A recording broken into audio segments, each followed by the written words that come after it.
আমাদের ছোট নদী চলে বাঁকে বাঁকে, বৈশাখ মাসে তার হাঁটু জল থাকে।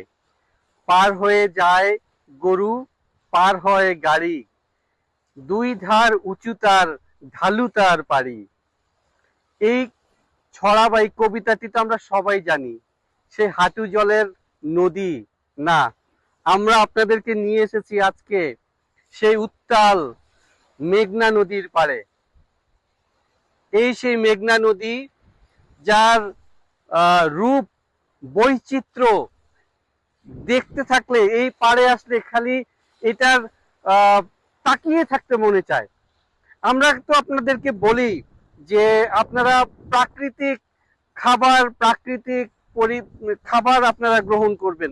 প্রাকৃতিক খাবারের সাথে সাথে আপনাদেরকে প্রাকৃতিক পরিবেশেও আসতে হবে।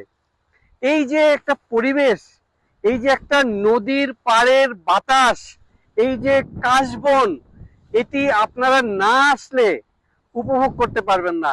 এটি শুধুমাত্র আমি বলে আপনাদেরকে বোঝাতে পারবো না। আলহামদুলিল্লাহ, মাশাল্লাহ, কি অপূর্ব দৃশ্য! নদী সেই মিশে গেছে সেই আকাশ। একটু তাকিয়ে দেখেন, সেই কোথায় নীল আকাশ মিশে গেছে এই নদীর পাড়ে। পাশ দিয়ে সেই জেলেদের নৌকো বা বিভিন্ন দ্রব্য নিয়ে যাচ্ছে, সেই জেলে নৌকো চলে যাচ্ছে, মেঘনা পাড়ের জেলেরা সেই মাছ ধরে চলে যাচ্ছে। কি অপরূপ দৃশ্য!